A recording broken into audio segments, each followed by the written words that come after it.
Y mi puntero, ¿sí, Raya? Sí, doctor. Marca, ¿verdad? Sí, está marcando. Perfecto. Entonces, vamos a hablar lo que significa sustancia blanca del cerebro. Hasta la clase anterior, teórica anterior, pues se ha visto una serie de sustancia gris, se ha visto una serie de núcleos, una serie de neuronas que cumplían diferentes funciones en el sistema nervioso. Y además se ha visto algunas conexiones de estos grupos nucleares, como por ejemplo los núcleos de la base del cerebro, llamado los núcleos caudal, el núcleo lenticular, etc. La sustancia negra, que tiene una relación muy estrecha con estos. Entonces, vamos a considerar ahora lo que serían las fibras de todas estas comunicaciones, las fibras de todas estas interconexiones que se realizan en el sistema nervioso central para cumplir toda una función compleja. Realmente son funciones muy complejas que requieren múltiples interconexiones entre estas para desarrollar exitosamente lo que se quiere realizar. Entonces, eso significa estudiar la sustancia blanca del cerebro. Todas las fibras que vienen de arriba para abajo, de abajo para arriba, de la derecha a la izquierda a la derecha, dentro de una misma corteza, ¿no? Para el desarrollo vamos a hacer una clasificación. Vamos a dividir entre fibras de proyección, ¿verdad? Fibras de proyección, que significa aquellas fibras que descienden desde la corteza cerebral, por ejemplo, hasta la médula espinal, o que ascienden, ¿no es cierto?, desde un otro nivel, por ejemplo, del cerebelo hasta la corteza. Eso significa que van a estar inmersos dentro de lo que es un espacio denominado centro oval del cerebro, donde van y vienen las diferentes fibras que se comunican e intercomunican con los diferentes núcleos y cortezas. Entonces, estas fibras de proyección van a estar fuera de la corteza cerebral para llegar a donde deben llegar. Y entre estas fibras vamos a tener, por ejemplo, las llamadas radiaciones talámicas o pedúnculos talámicos. Vamos a tener un conjunto de fibras a nivel de la cápsula interna, otro a nivel de la cápsula externa y finalmente en la cápsula extrema. Si ustedes recuerdan, esto se puede ver fácilmente tanto en un corte de Fletching como un corte de Charcot, o sea, uno horizontal y uno verticofrontal. Luego, pues estaríamos hablando de las fibras comisurales. ¿Qué significa comisura? Comisura significará aquel espacio que está intercomunicando de un lado a otro lado, es decir, de un hemisferio a otro hemisferio, puede ser de derecho a izquierdo o viceversa, de izquierda a derecha. Entonces serían las fibras comisurales que están en el encéfalo, ¿no es cierto?, que se comunican en el encéfalo. Y pues tenemos de dos clases muy peculiares, las llamadas telencefálicas, ¿sí? Las llamadas telencefálicas, donde pues el que brilla por su presencia es el cuerpo calloso, o denominado también cíngulo. Luego tenemos al trígono o fornix y la denominada comisura blanca anterior. Luego tenemos otras fibras comisurales llamadas diencefálicas, que están en la parte posterior. Y pues tenemos como la comisura blanca posterior y la comisura avenular. Finalmente tenemos las fibras denominadas fibras de asociación. Estas fibras están íntegramente en el cerebro, en la Podemos decir que se divide en fibras cortas, que están dentro de la misma corteza o ligeramente por fuera de la corteza, intracortical, subcorticales, o finalmente fibras largas que van a viajar desde un lóbulo hasta otro lóbulo, pero dentro de un mismo hemisferio, ya sea el hemisferio derecho, ya sea el hemisferio izquierdo. Entonces, como ven, tenemos tres grandes tipos de fibras: las de proyección, que salen del cerebro y viajan para otros lugares; las comisurales, que están dentro de los mismos hemisferios, del derecho al izquierdo, del izquierdo al derecho; y finalmente las fibras de asociación, que están dentro de un mismo hemisferio, ya sea izquierdo, ya sea derecho. Todas estas fibras, que estamos llamando proyección comisurales de asociación, hacen un enredo, unas redes muy grandes, mientras se comunican las fibras de asociación entre diferentes lóbulos de un terencéfalo, de un cerebro. Al mismo tiempo están actuando algunas fibras comisurales, pueden ser terencefálicas, diencefálicas, y también al mismo tiempo están actuando las fibras de proyección. Esto significa que estos tres tipos de fibras pueden realizar la función al mismo tiempo.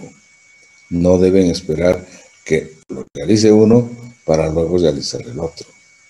¿Me dejé entender? ¿Sí se entendió? Sí, doctor. Bien. Vamos a hablar lo que se denominan, pues, como los pedúnculos talámicos, o las formaciones o radiaciones talámicas también. Las radiaciones talámicas, que son las fibras que salen del tálamo y se dirigen a la corteza cerebral. Dentro de estas tenemos varios tipos. Por ejemplo, esta que está yendo, y fíjense dónde está mi puntero.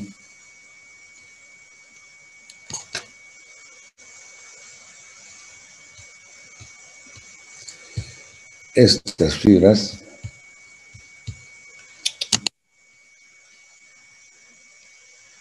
ahora sí. Estas fibras rojas, ¿sí?, que están saliendo pues prácticamente de los núcleos ventral, anterior, ventral, lateral y postroventral, ¿no es cierto? Y se van a dirigir hacia lo que sería la corteza cerebral. En este caso pues se van a dirigir en la corteza cerebral. Un segundito.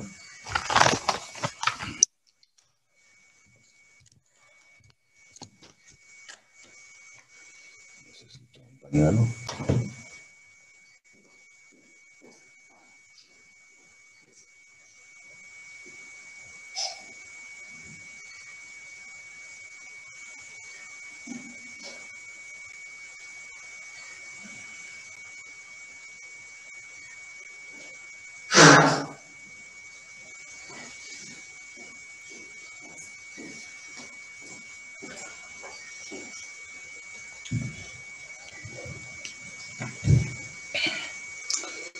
Bien.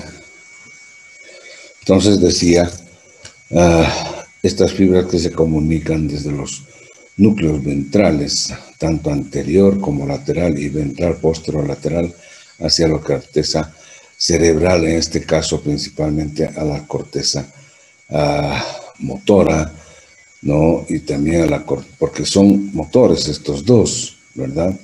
Y luego del núcleo ventral posterolateral se dirigirán a la corteza sensitiva o a la corteza parietal, ¿no es cierto?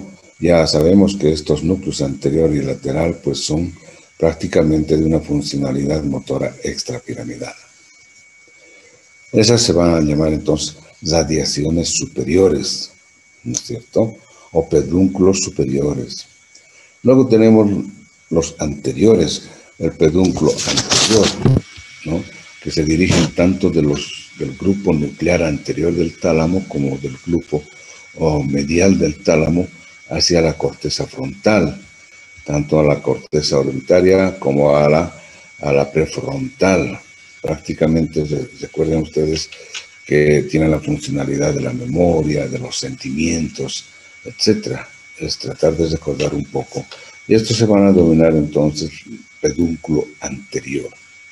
Fibras que se dirigen hacia adelante. Luego tenemos algunas otras fibras como el pedúnculo inferior, ¿no? Que se van a dirigir desde el pulvinar del tálamo, desde el grupo medial, ¿no es cierto?, del cuerpo geniculado medial, hacia lo que sería la corteza temporal. En este caso, pues son radiaciones acústicas o auditivas que van a terminar realizando esa funcionalidad auditiva.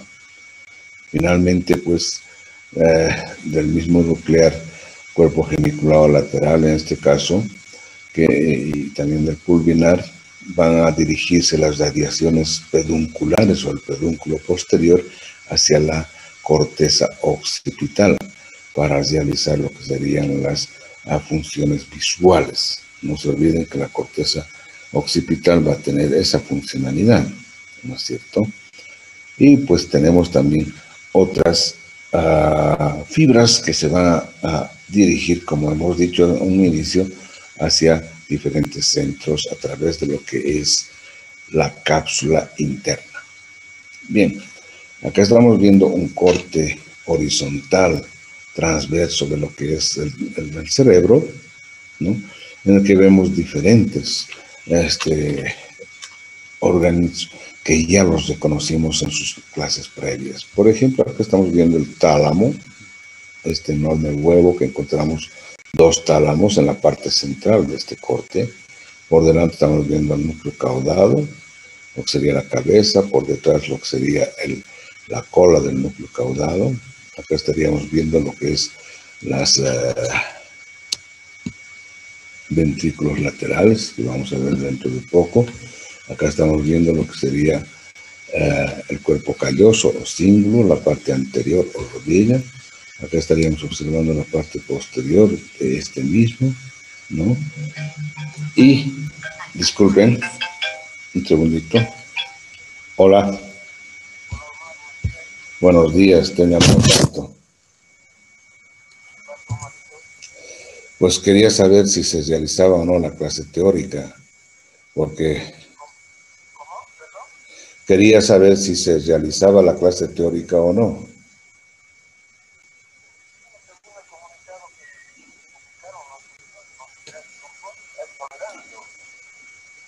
O sea, ¿qué significa que no debo hacer la clase teórica? Uh-huh. Para eso te llamaba antes de empezar. Y hay 30 estudiantes, o no sé cuántos más. ¿Ah? A ver, voy a ver. El cuerpo calloso está comunicando las fibras más superiores del lóbulo temporal derecho hacia el lado izquierdo y del izquierdo hacia el derecho. Pero estas, antes de pasar por el cuerpo calloso, fíjense, está pasando por la cápsula externa. Entonces, en este caso, estas fibras de la parte alta del lóbulo temporal van a transportar sus fibras, van a ser transportadas a través del cuerpo calloso y asimismo a través de la cápsula externa. Luego, estamos aprovechando la imagen para observar lo que sería la comisura blanca anterior. En este caso, la comisura blanca anterior está comunicando, fíjense, la corteza temporal más baja, o la parte baja de la corteza temporal, izquierda hacia el lado derecho, o del lado derecho hacia el lado izquierdo, ¿no es cierto? Entonces, en este caso, la comisura blanca anterior tiene la función de comunicar estas fibras temporales inferiores. Bien. ¿Qué más podemos decir sobre estas fibras de la comisura blanca anterior? Tiene dos tipos de fibras. Si vemos en esta imagen, ¿sí? La comisura blanca anterior va a tener dos tipos de fibras. Unas denominadas fibras anteriores que van a cumplir la función de comunicar, en este caso, ambos bulbos olfatorios. Bulbos olfatorios, por tanto, está haciendo una intercomunicación de las fibras olfatorias, ¿no es cierto? Y unas fibras posteriores que estarán comunicando la parte anterior del lóbulo temporal derecho hacia el lado izquierdo y también del izquierdo hacia el lado derecho, ¿sí? Entonces, esta comunicación de los lóbulos temporales son a través de las fibras posteriores y la comunicación de los bulbos olfatorios a través de las fibras anteriores. ¿De quién? De la comisura blanca anterior. Entonces, la comisura blanca anterior va a tener esta funcionalidad propiamente de comunicar estos elementos. Bien. Estaríamos hablando entonces de las fibras de asociación. Como había dicho a un inicio, las fibras de asociación van a cumplir la misión de realizar la intercomunicación de los diferentes lóbulos o diferentes cortezas de los lóbulos en un mismo hemisferio. Y estas fibras de asociación van a dividirse pues en fibras de asociación largas y fibras de asociación cortas. Por ejemplo, en la imagen, en este preparado de la cara externa de lo que sería el hemisferio derecho o hemisferio izquierdo, estamos viendo la proyección de algunas fibras que se van a denominar fibras largas. Por ejemplo, el fascículo longitudinal superior.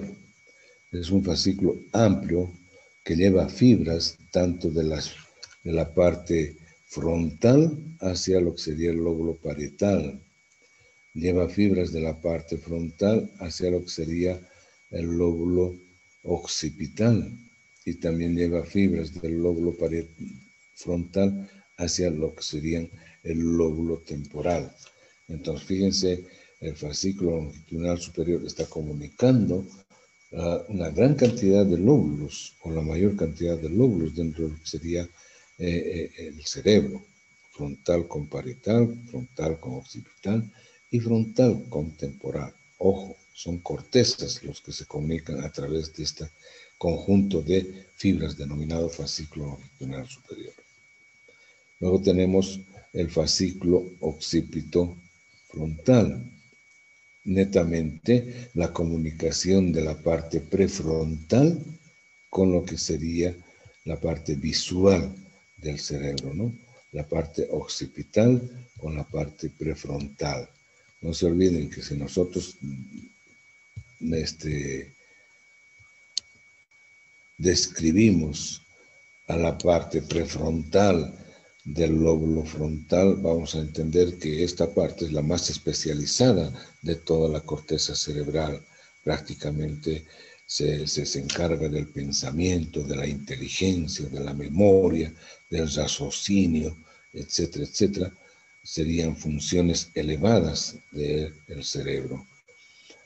Luego tenemos el fascículo unciforme o arqueado, aquel fascículo que está comunicando también esto, lo que sería la parte frontal o prefrontal del lóbulo frontal, como también de la orbitaria, ¿no? Con el lóbulo temporal.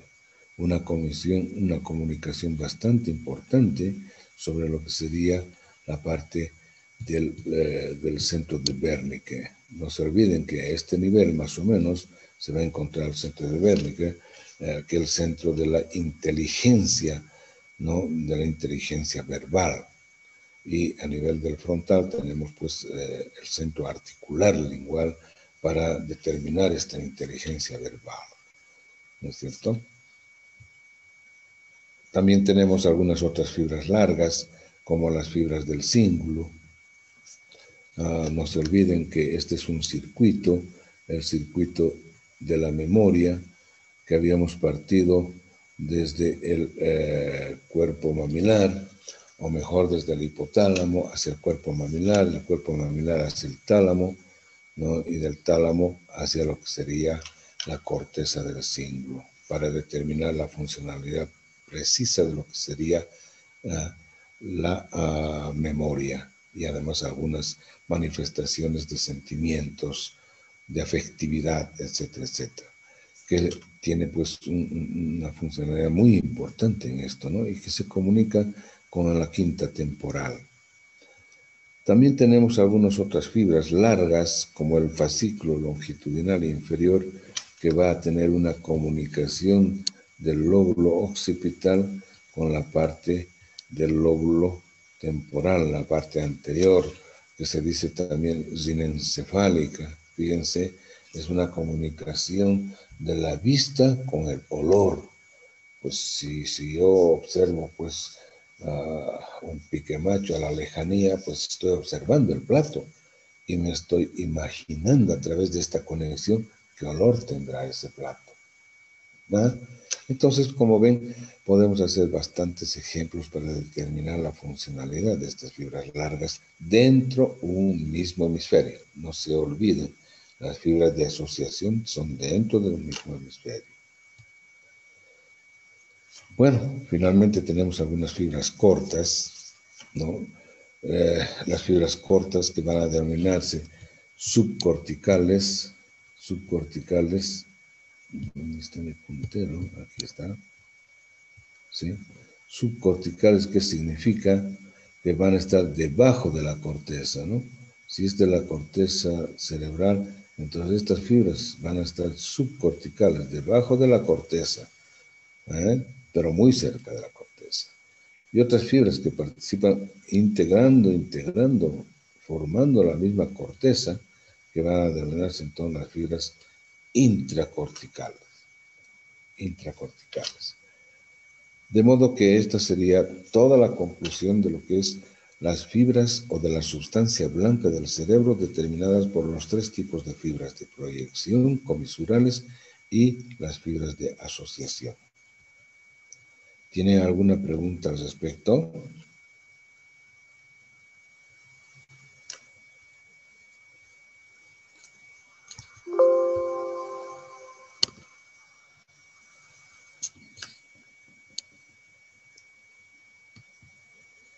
Bien, no hay preguntas. ¿Alguna duda, jóvenes? Nada. Bueno, vamos a continuar con la clase. Vamos a hablar entonces sobre las vías motoras. Bien.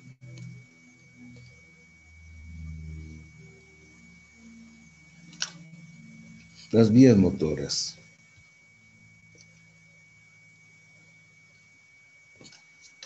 ¿A qué se denomina vía motora?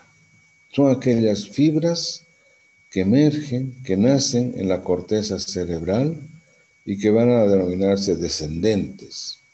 Cuando uno tiene la idea de explicar que son fibras descendentes, rápidamente indicamos que estas fibras son motoras.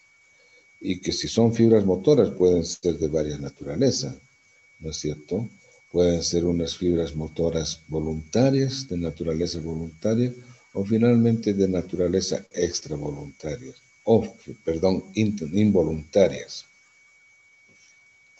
Aquellas fibras voluntarias netamente las denominamos como piramidales y las involuntarias las denominamos como extrapiramidales. Sin embargo, estas dos fibras, tanto piramidales como extrapiramidales, tienen que actuar asociándose. Es imposible que actúen independientemente. Y van a conformar estas vías entonces denominadas primero piramidales, netamente piramidales. Luego hablaremos de las piramidales córtico-nucleares, luego las extrapiramidales y finalmente de las vías extrapiramidales vía cerebelo.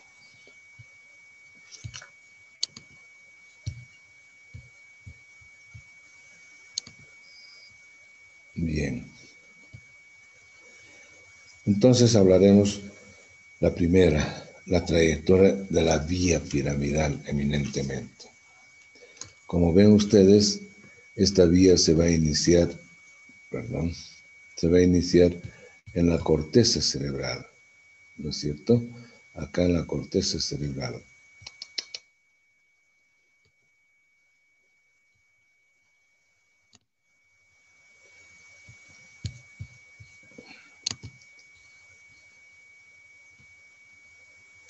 Bien, estamos viendo entonces la corteza cerebral, en este caso la corteza cerebral motora, ¿no es cierto?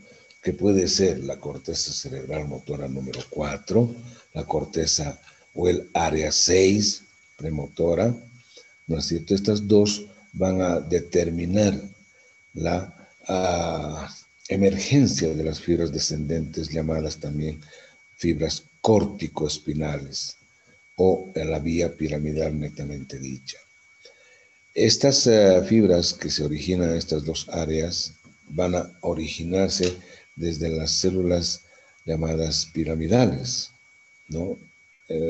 Saben ustedes que existen las células piramidales pequeñas, medianas y grandes, ¿no? El área 4 eminentemente va a tener grandes, las células piramidales grandes, y el 6 va a tener las células piramidales tanto pequeñas como medianas. Sin embargo, podemos decir que esta vía piramidal tiene un 33% aproximadamente conformada por las vías piramidales del área 4 y el restante del área 6. Estas van a viajar por la cápsula interna, y hemos visto que viajan a través del brazo posterior de la cápsula interna, ¿no es cierto? Luego van a viajar por el pie del mesencéfalo, van a viajar por la parte basilar del puente, finalmente van a viajar por las pirámides vulvares. Entonces, son bastante largas, y cuando se encuentran a nivel de la parte baja del bulbo, la gran mayoría, entre un 80 a 90% de las fibras de esta vía piramidal se entrecruzan. Del lado derecho se entrecruzan hacia el lado izquierdo y posteriormente viajarán por el cordón lateral de la médula, hasta donde deben realizar su efecto. Luego, estas fibras van a tener comunicación con la segunda neurona, y la segunda neurona va a estar en el asta anterior, ¿no? Habitualmente van a hacer la comunicación con las células alfa, con las motoneuronas alfa y también con las motoneuronas gamma. Cuando se encuentren en este lugar, a nivel de las astas anteriores de la médula espinal, pues emergen como las raíces anteriores para conformar un nervio raquídeo. Y este nervio raquídeo puede llevar la funcionalidad de lo que sería a los miembros inferiores, y también al tronco y a los miembros superiores. ¿De acuerdo? Sin embargo, paralelamente, de las mismas áreas, o del área, en este caso, del área cortical, frontal ascendente, la parte más baja, ¿sí? Van a salir algunas fibras que se van a denominar corticonucleares. Estas fibras corticonucleares que se adjuntan a estas fibras piramidales bajan por el mismo lugar donde hemos hablado, ¿sí? Pues a nivel de los diferentes niveles de lo que es el tronco encefálico, a nivel mesencefálico, a nivel protuberancial y a nivel vulvar, estas fibras van a dejar fibras motoras a los núcleos motores de estos pares craneales, como al tercero, al cuarto a nivel del mesencéfalo, como al quinto, al sexto, al séptimo a nivel de puente, y como al 9, 10, 11 y 12 a nivel del bulbo. Luego estos núcleos van a generar los diferentes nervios que llegarán hasta los músculos de lo que sería el cuello y de la cabeza. Este sería el orden cefálico de las fibras corticonucleares. Bien, ¿alguna pregunta sobre la vía piramidal propiamente dicha?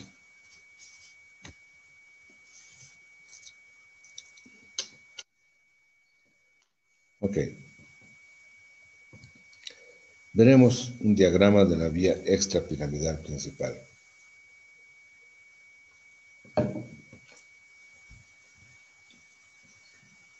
Recordando un poco, podemos indicar que la vía piramidal es aquella vía motora voluntaria y la vía piramidal la vía extrapiramidal motora extrapiramidal es la vía motora involuntaria.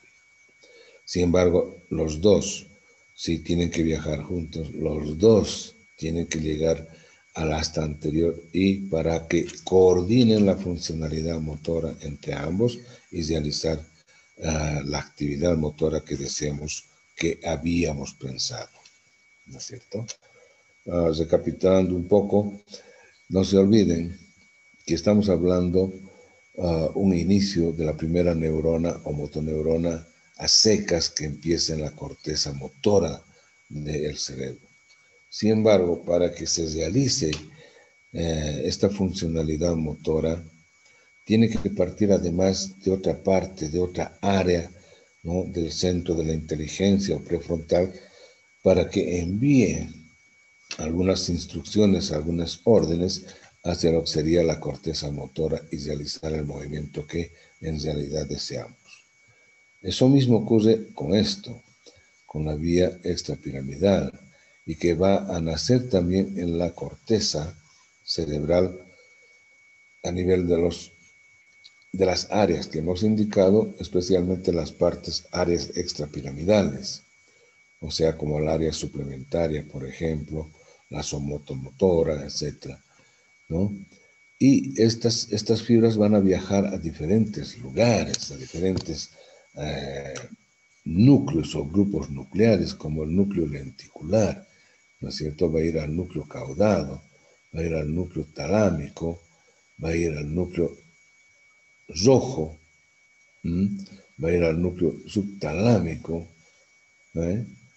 Fíjense que para realizar las diferentes funcionalidades que debe realizar el sistema extrapiramidal, tiene que realizar con esta conexión motora inicialmente a todos los niveles, como por ejemplo la sustancia negra, y luego habrá una intercomunicación entre estos diferentes núcleos motores para determinar la funcionalidad extrapiramidal a través del núcleo rojo.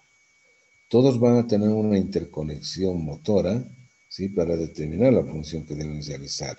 No se olviden, por ejemplo, que la sustancia negra, comunicándose con los núcleos de la base del cráneo, va a determinar la cantidad de función motora que debe darles a través de la secreción de la dopamina.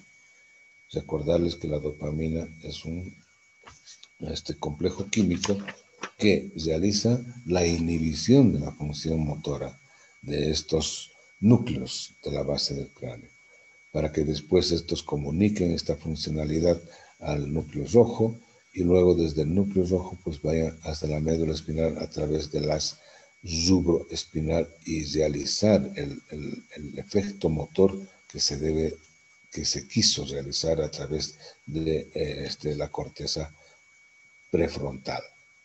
No se olviden, corteza prefrontal que se comunicará con la corteza motora a través de las áreas 4 y 6.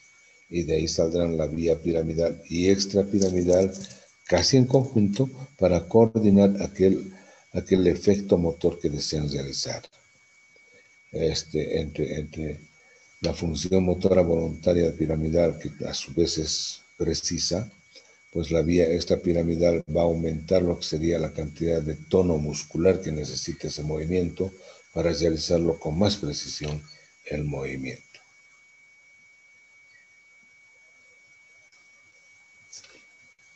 ¿Alguna pregunta?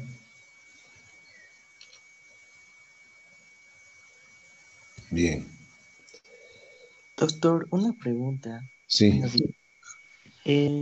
Una preguntita. Algo que no me queda muy claro es que la vía piramidal, extrapiramidal, es involuntaria. ¿A qué se refiere cuando se dice que es involuntaria? Por favor. Bien. Hay una división bien determinante. la vía piramidal, o denominada también córtico-espinal, ¿sí? Córtico-espinal. Es aquella vía que está viajando desde la corteza cerebral directamente sin hacer ninguna conexión, hasta el asta anterior de la médula espinal.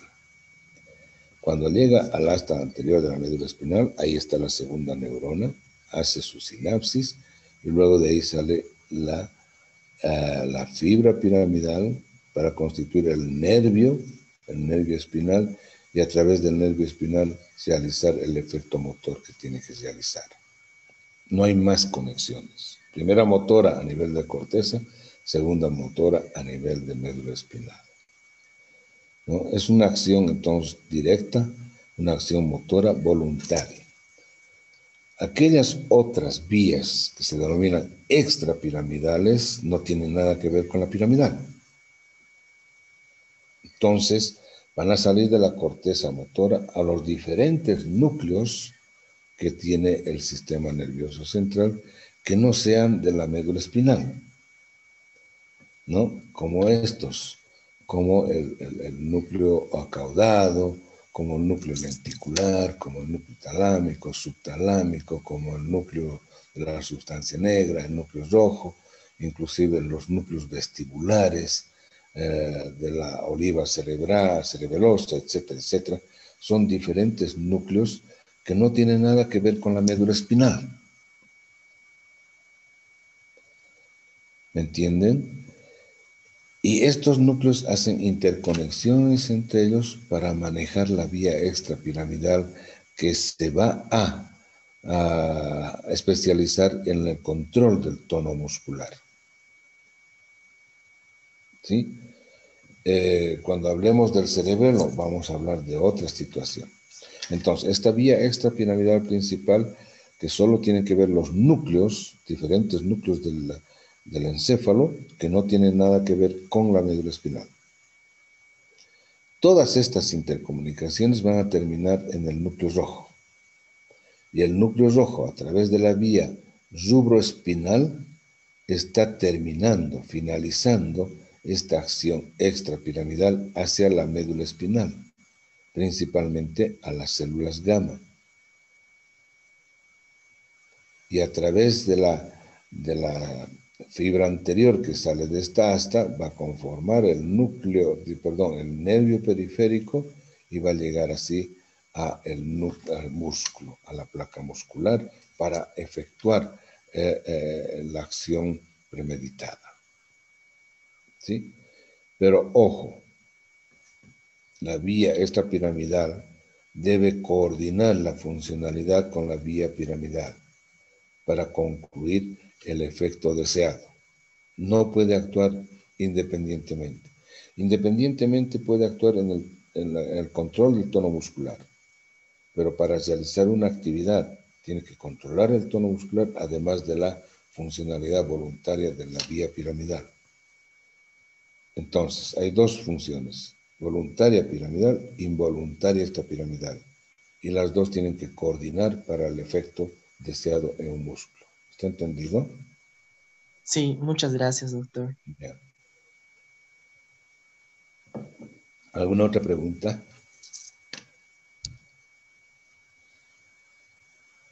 Bien. Tenemos otra vía, la vía motora indirecta o cerebelosa, que también es extrapiramidal, porque la vía no va a terminar desde la corteza en la médula espinal, sino va a terminar en los diferentes núcleos, ¿no? Como por ejemplo los núcleos pontinos, y luego de los núcleos pontinos, ¿dónde está mi? Aquí está. Núcleos pontinos, y de los núcleos pontinos estará yendo hacia el cerebelo. Entonces, otra interconexión que llega al cerebelo a través de una vía motora descendente. Pero como no llega a la médula espinal, a esta vía también se la denomina extrapiramidal, o indirecta o cerebelosa. Esta acción cerebelosa va a ir hacia lo que sería el núcleo dentado del cerebelo, y finalmente del núcleo dentado tiene dos caminos: hacia el núcleo rojo o hacia el tálamo, ¿no? Hacia el tálamo, hacia el núcleo ventral lateral del tálamo. Luego de este núcleo ventral lateral del tálamo, regresa esta funcionalidad motora hacia lo que es la corteza cerebral. ¿Eh? Y de la corteza cerebral nuevamente sale la información de lo que se debe realizar. ¿Entienden? Por otro lado, fíjense, va a llegar también al núcleo rojo. Y cuando llega al núcleo rojo, hace su análisis de la funcionalidad que requiere el cerebelo y va a bajar también como la vía rubroespinal, ¿no? En este caso, no se olviden que al salir las fibras del núcleo rojo realizan un entrecruzamiento, el entrecruzamiento de Forel. O sea que partiendo del núcleo rojo derecho, llegará al cuerpo izquierdo, ¿no es cierto?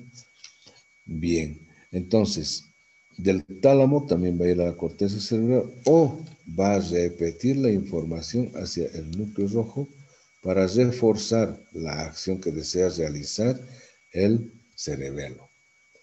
No se olviden que la funcionalidad del núcleo dentado del cerebelo es la coordinación muscular, la sinergia muscular, ¿eh? Para realizar un movimiento muy fino, muy controlado. Por ejemplo, la de un relojero o la de un cirujano. Entonces, para que el cirujano pueda operar adecuadamente, necesita la descarga de la vía piramidal, la descarga de la vía extrapiramidal para controlar el tono y la descarga de la vía indirecta o cerebelosa para realizar un trabajo extremadamente fino, para coordinar la actividad de todos los músculos que tiene que realizar al cortar el cirujano en una cirugía o al relojero realizar un trabajo muy delicado. Y esto pues va a realizar nuevamente a través de la vía rubroespinal, de donde saldrán después lo que serían las fibras motoras para componer el nervio respectivo, el nervio raquídeo, y llegar al músculo donde debe llegar y realizar la acción. ¿Se entendió?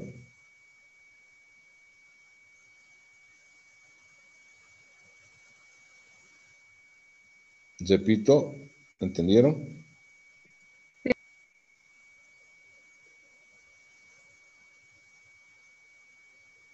Hola, hola.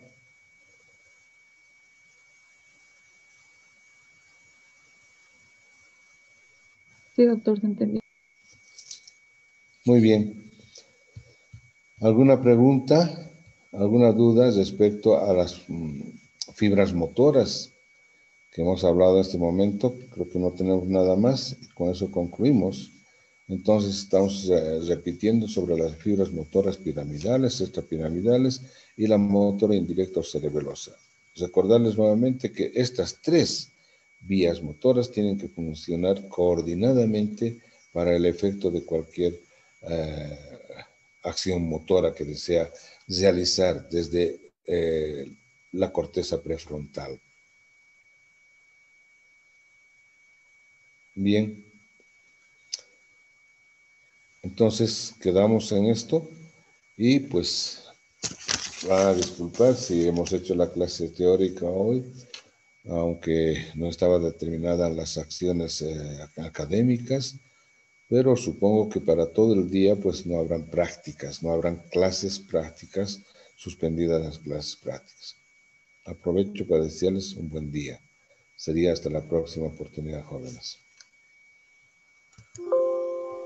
Pero, doctor.